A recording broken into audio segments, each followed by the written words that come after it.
je m'appelle Sophie Saramagna, je suis notaire à La Rochelle depuis 3 ans. Donc je suis en individuel, voilà. Toute petite étude qui a démarré il y a 3 ans. Je viens de Nice et du coup je n'avais pas de bagage à La Rochelle, je ne connaissais personne. Et pour moi c'était un défi. Alors moi j'ai vraiment, pour le coup, un parcours très atypique. J'ai passé beaucoup d'années aux États-Unis et j'ai aussi passé des années dans d'autres pays. J'ai fait partie d'un programme qui s'appelait le Tempus, c'est comme Erasmus, donc j'ai enseigné le droit de l'urbanisme en Europe centrale avec la communauté européenne. Et puis j'ai une formation de notaire assez classique. Au départ, par l'école de notariat. J'ai fait l'école de notariat de Lyon, de Nice. J'ai passé mon diplôme à Marseille de premier clerc, ma maîtrise en droit en même temps à Nice. Et puis j'ai continué sur Paris. Donc j'ai une formation assez traditionnelle. En même temps que j'ai beaucoup vécu aux États-Unis, j'ai vécu enfant, j'ai vécu adulte. Et en même temps que mon job de notaire, j'ai été expert à la cour d'appel en anglais, à la cour d'appel d'Aix-en-Provence pendant 6 ans. Et également, je peins, je dessine depuis toujours. Vraiment depuis toujours. J'ai fait l'école des beaux-arts de Monaco quand j'étais post-ado, le pavillon Boiseau. J'ai fait aussi l'école des beaux-arts de la céramique de Valoris. J'avais fait au départ du graphisme. Et puis je fais de la céramique et je fais maintenant du street art également. J'ai fait un festival Art et Tolérance à Vence avec une fresque de 200 hirondelles pour un festival de l'UNESCO. Et du coup j'ai intégré après l'école. Je suis devenue, c'est très atypique, hein, je suis désolée d'avance, l'éducation nationale et je suis devenue professeure d'art plastique en collège pendant 2 ans, tout en étant expert à la cour d'appel. J'avais mis une petite pause dans le notariat parce que j'avais ouvert un atelier d'art plastique à Nice, de céramique. Donc j'avais un atelier qui s'appelait Céramique Tattoo. J'ai fait des toiles, j'ai fait une exposition dans le hall de la BNP Paribas pour Ichigo Art, c'était de la production graphique. Là, je me suis mis maintenant plus à l'art urbain, en faisant des fresques sur les murs. Bon, depuis déjà quelques années, je l'ai fait avec ce festival, je l'ai fait dans d'autres occasions. Le street art, c'est simplement... c'est du dessin, c'est juste, alors ce qu'on appelle street art, ça englobe, alors c'est pas mon activité principale artistique, mais en ce moment ça le devient. C'est du dessin, c'est après le matériel qui change, mais le street art, y a du street art collage, il y a du street art céramique, même de la céramique. J'ai fait des hirondelles en céramique, j'avais repris des modèles de hirondelles en céramique du Portugal, toutes pareilles, et j'ai décidé de les faire toutes différentes, comme tous les gens sont différents, en fait elles sont toutes sur la même silhouette, mais les couleurs, les dessins sont différentes et il n'y en a pas 2 pareilles. Et quand j'ai fait ça, une dame m'a dit qu'elle en prenait 2 pour partir en Caroline du Nord. Donc juste après une Appéillon dans l'arrière-pays niçois. Et du coup j'ai décidé de faire une Google Map de mes hirondelles.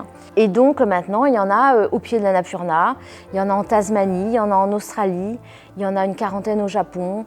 Il y en a partout, il y en a en Islande, il y en a à peu près dans tous les pays. Je me suis servi beaucoup d'Instagram, des réseaux sociaux, parce que les gens avaient des hirondelles, puis ils mettaient le hashtag et puis ils m'envoyaient des photos. Et du coup, sur la Google Map, on peut cliquer et voir les photos qui s'agrandissent. Pour le festival Art et Tolérance de Vence, j'avais fait avec 120 élèves de collège une envolée d'hirondelles. Et donc c'était Art et Tolérance, c'était l'idée que l'art est universel et les hirondelles sont les messagers. Voilà, c'était un peu cette idée. Ce qui m'a beaucoup apporté, alors vous allez trouver ça très curieux, c'est d'être enseignant en collège. Parce qu'on apprend une chose, c'est la bienveillance. Le premier mot qu'on apprend à l'éducation nationale, c'est la bienveillance. Et c'est un mot qui est très utile aux notaires aussi en vérité, parce qu'être bienveillant, c'est une des qualités principales qu'on doit avoir. Dans le métier de notaire, vraiment, il y a un devoir de réserve, un petit peu de discrétion Et voilà, alors ça c'est depuis que je suis vraiment installée, j'essaye de garder ce côté un peu de réserve, en même temps que la pratique artistique, c'est pas non plus quelque chose de très dévoyé, mais on se met en avant forcément un petit peu. Moi en street art, alors j'avais commencé avec les hirondelles céramiques, j'ai passé au pochoir et maintenant je suis en création libre au spray. C'est une façon différente d'exprimer par rapport à un stylo, un pinceau. C'est peut-être plus gros, c'est plus spontané. Et en ça, ça me réussit bien. Parce qu'en fait, ce que je travaille artistiquement, c'est le geste précis. Pour ça, je me suis beaucoup inspirée des propos lus de Hokusai, qui est d'arriver avec un trait à exprimer de façon spontanée une émotion. Sur la céramique, qui est un très gros apprentissage parce qu'on ne peut pas retravailler le trait. Mais comme dans le juridique finalement, hein, une fois qu'un acte est signé, c'est très compliqué de revenir dessus. Et dans la céramique, la terre est poreuse et on ne peut, une fois qu'on a fait un trait, il ne disparaît jamais. Par contre, le street art est beaucoup plus libre parce qu'on peut repasser par-dessus et recréer, réeffacer, recréer. J'essaye d'apprendre toujours. Voilà, j'essaye d'apprendre toujours. Autant dans mon métier de notaire, même si on est des fois envahi par le quotidien, et encore plus dans ma pratique artistique où j'essaye des nouvelles techniques, voilà, et j'essaye d'être juste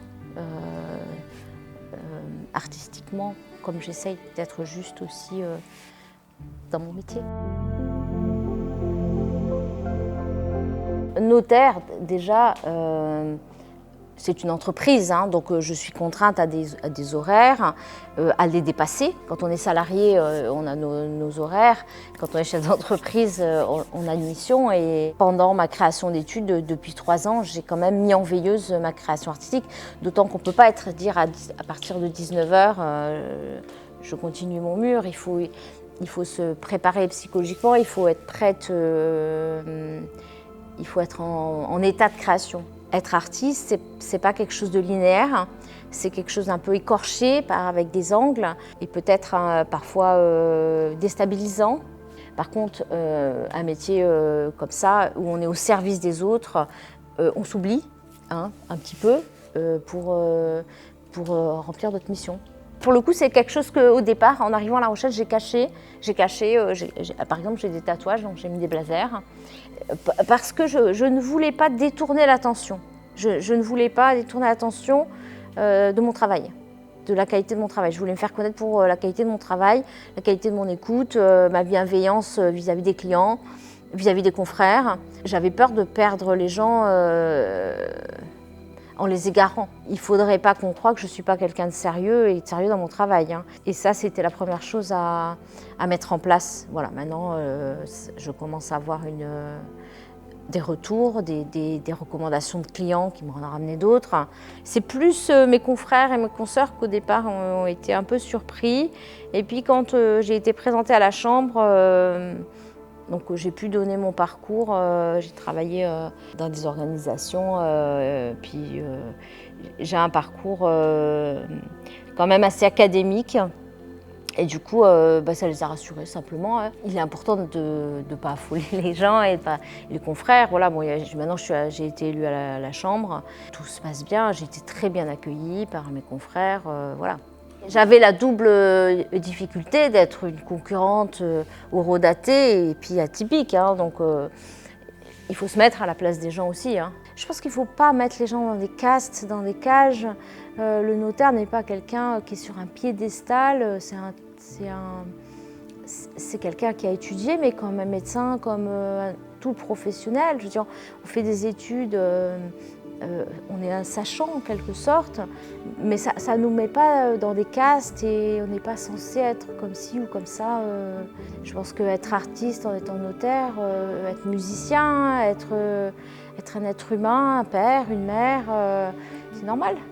Je pense que c'est une force d'être différent et de puiser son énergie dans d'autres domaines pour être plus solide.